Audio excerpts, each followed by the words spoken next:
નમસ્કાર મિત્રો, આપ સૌનું ફરી એકવાર હાર્દિક સ્વાગત છે એજ્યુઅલ ચેનલમાં। આજે તારીખ છે 18 એપ્રિલ 2019। આજના આ વિડીયોમાં આપણે જોઈશું આજના કરંટ અફેર્સના બનતા મોસ્ટ એમસીક્યુ અને સાથે સાથે આપણે જીકેની પણ ચર્ચા કરીશું। તો આપને એક રિક્વેસ્ટ છે, આપ જો નવા છો ચેનલ પર તો પ્લીઝ ચેનલને સબસ્ક્રાઈબ કરજો અને સાથે સાથે બેલ આઇકન પણ ઓન કરજો કે જેથી બીજા વિડીયો અપલોડ થાય કે તરત જ આપના સુધી નોટિફિકેશન મળી જાય અને આપની તૈયારીમાં વધારો થઈ શકે। તો હવે આપણે જોઈશું આજના કરંટ અફેર્સના બધા મોસ્ટ એમસીક્યુ। આજનો પ્રથમ પ્રશ્ન છે, તાજેતરમાં ભગવાન મહાવીર જયંતિ મનાવવામાં આવી છે 17 એપ્રિલના રોજ, તો તે કયા ધર્મ સાથે સંકળાયેલા હતા? તો ભગવાન મહાવીર એ જૈન ધર્મ સાથે સંકળાયેલા હતા, એટલે ઓપ્શન એ સાચો જવાબ બનશે આપણો જૈન। 24માં અંતિમ તીર્થંકર હતા ભગવાન મહાવીર જૈન ધર્મના, અને તાજેતરમાં જ 17 એપ્રિલના રોજ ભગવાન મહાવીર જયંતિ મનાવવામાં આવી છે। હવે આપણે વાત કરીએ જૈન ધર્મ વિશે। આપ ઇમેજમાં જોઈ શકો છો ભગવાન મહાવીર કે જેઓ જૈનોના 24માં તીર્થંકર હતા। તેમને અન્ય કયા નામથી બોલાવવામાં આવતા હતા, અન્ય કયા નામથી તેઓ જાણીતા હતા તે પણ અહીંયા લખવામાં આવેલું છે। વર્ધમાન તરીકે જાણીતા હતા, સમસ્તી નાયક, વીર, મહાઅતિવીર, શ્રમણ અને નિગંથ અન્ય નામથી તેઓ જાણીતા હતા। એ ઉપરાંત તેમના પિતાનું નામ હતું સિદ્ધાર્થ અને માતાનું નામ હતું ત્રિશલા, અને તેમનું કુળ ઇક્ષ્વાકુ કુળ કહેવાતું હતું। ભગવાન મહાવીરના જન્મની જો વાત કરવામાં આવે તો તેમનો જન્મ થયો હતો કુંડલ ગ્રામમાં, કે જે બિહારના વૈશાલી જિલ્લામાં આવેલું છે, અને તેઓ નિર્વાણ પામ્યા હતા કયા સ્થળે? પાવાપુરી સ્થળે તેઓ નિર્વાણ પામ્યા હતા। બિહારમાં આવેલો છે નાલંદા જિલ્લામાં, કે જે સ્થળ છે પાવાપુરી, ત્યાં તેઓ નિર્વાણ પામ્યા હતા। આ પણ ખાસ યાદ રાખજો, ઘણીવાર એક્ઝામમાં પૂછાયેલું છે। ત્યારબાદ આપણે જોઈએ પ્રશ્ન નંબર 2, નીચેનામાંથી કઈ ગાયિકાને પુલવામા શહીદ થયેલા સૈનિકોના પરિવારને 1 કરોડ રૂપિયા દાન આપવાની જાહેરાત કરી છે? તો તે ગાયિકાનું નામ છે લતા મંગેશકર, એટલે કે ઓપ્શન ડી એ સાચો જવાબ છે। તેઓને 14 ફેબ્રુઆરીના રોજ લગભગ 40 જવાનો આપણા આતંકી હુમલામાં શહીદ થયા હતા, અને લતા મંગેશકર કે જે ગાયિકા છે, પ્રસિદ્ધ ગાયિકા, તેઓને તે વખતે જાહેરાત કરી હતી રૂપિયા 1 કરોડ દાનમાં આપવાને સીઆરપીએફ જવાનો માટે, અને હવે તેઓ ટૂંક સમયમાં જ આ રકમ પોતાના પરિવારોને આપશે, સીઆરપીએફના જવાનોના પરિવારને। ત્યારબાદ આપણે જોઈએ પ્રશ્ન નંબર 3, તાજેતરમાં એસકે શિવકુમારનું નિધન થયું છે, તો તે કયા ક્ષેત્ર સાથે સંકળાયેલા હતા? એસકે શિવકુમાર એ વૈજ્ઞાનિક ક્ષેત્ર સાથે સંકળાયેલા હતા। તેઓ પૂર્વ વૈજ્ઞાનિક હતા અને કર્ણાટક રાજ્યના હતા। તેઓ ઈસરો સેટેલાઇટ સેન્ટરના પૂર્વ ડાયરેક્ટર હતા। કોણ? એસકે શિવકુમાર, કે જેઓનું તાજેતરમાં જ નિધન થયું છે। ઈસરો સેટેલાઇટ સેન્ટરના પૂર્વ ડાયરેક્ટર હતા, અને વર્ષ 2015માં એસકે શિવકુમારને પદ્મશ્રી પુરસ્કારથી સન્માનિત કરવામાં આવેલા છે, એ પણ યાદ રાખજો। ત્યારબાદ આગળનો પ્રશ્ન આપણે જોઈએ કે નીચેનામાંથી કોને street child cricket world cup team ઇન્ડિયાની ગુડવિલ એમ્બેસેડર જાહેર કરવામાં આવી છે? કોણ છે તે? મિથાલી રાજ, એ ઓપ્શન બી એ સાચો જવાબ રહેશે। ભારતીય મહિલા ક્રિકેટ ટીમની કેપ્ટન છે મિતાલી રાજ, અને હવે તેને તાજેતરમાં જ street child cricket world cup team India માટે ગુડવિલ એમ્બેસેડર જાહેર કરવામાં આવી છે। આપ ઇમેજમાં જોઈ શકો છો, આ છે મહિલા ક્રિકેટ ટીમની કેપ્ટન, કે જેમનું નામ છે મિતાલી રાજ।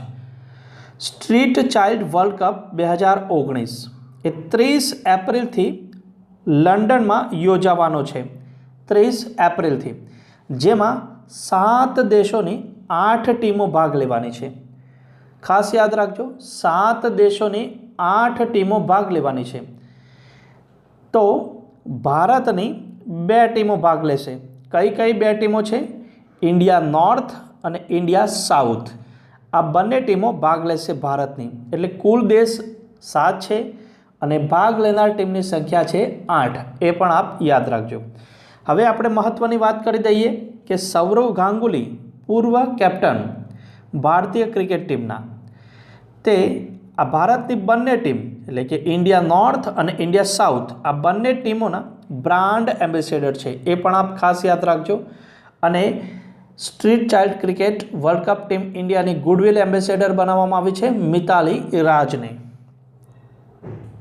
નીચેનામાંથી કોને યુનેસ્કો ગિરલેમાં કેનો પ્રેસ સ્વતંત્રતા પુરસ્કારથી સન્માનિત કરવામાં આવશે? તો સાચો જવાબ રહેશે ઓપ્શન સી, ઉપરોક્ત બંને એટલે કે વાલોન અને ક્યાવસો ઓ. આ બંનેને 2019 માટે યુનેસ્કો ગિરલેમાં કેનો પ્રેસ સ્વતંત્રતા પુરસ્કારથી સન્માનિત કરવામાં આવશે. કારણ જાણી લો.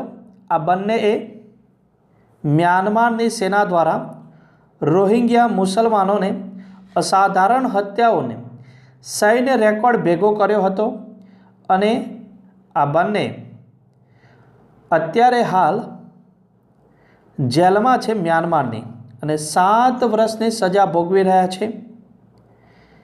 આ બંનેને એટલે કે વાલોન અને ક્યાવસો ઓ 3 મેના રોજ તેઓને યુનેસ્કો ગિરલેમાં કેનો પુરસ્કારથી સન્માનિત કરવામાં આવશે. ખાસ યાદ રાખજો 3 મેના રોજ આપવામાં આવશે. અત્યારે હાલ ફક્ત તેઓની જાહેરાત કરવામાં આવી છે. 3 મેના રોજ તેઓને યુનેસ્કો દ્વારા યુનેસ્કો ગિરલેમાં કેનો પુરસ્કારથી સન્માનિત કરવામાં આવશે. હવે આપણે જાણી લઈએ યુનેસ્કોની સ્થાપના ક્યારે કરવામાં આવી હતી? 1945ના રોજ. અને તેનું હેડક્વાર્ટર્સ ક્યાં આવેલું છે? પેરિસમાં આવેલું છે, ફ્રાન્સમાં. યુનેસ્કોનું ફૂલ ફોર્મ ઇમ્પોર્ટન્ટ બની જાય છે આપણા માટે.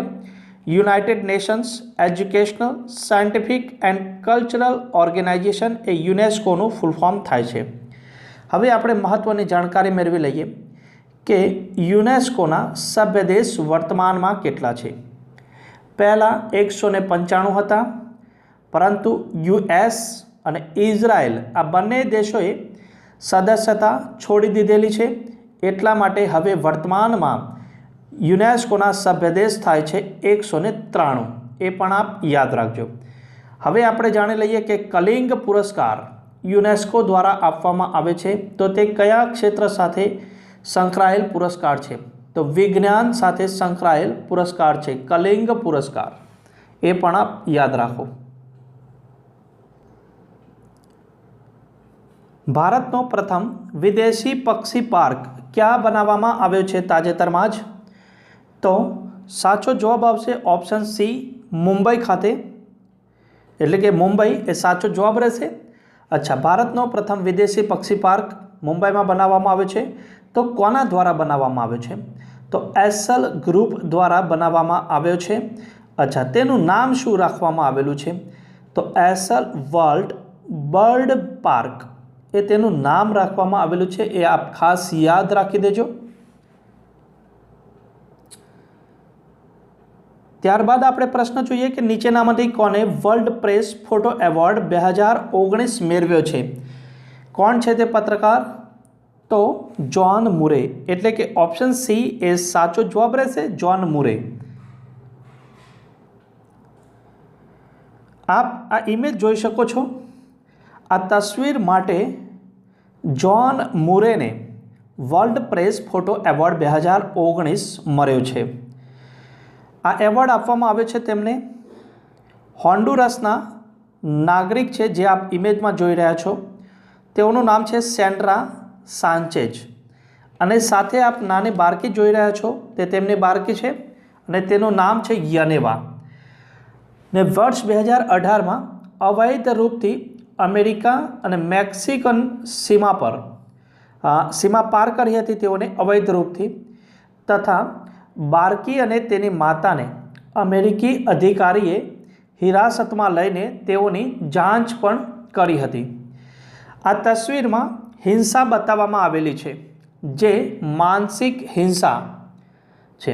આ તસવીર એ દુનિયાભરમાં વિવિધ ન્યૂઝપેપરમાં છાપવામાં આવી હતી અને અમેરિકાની એ સમયે ઘણી નિંદા પણ થઈ હતી।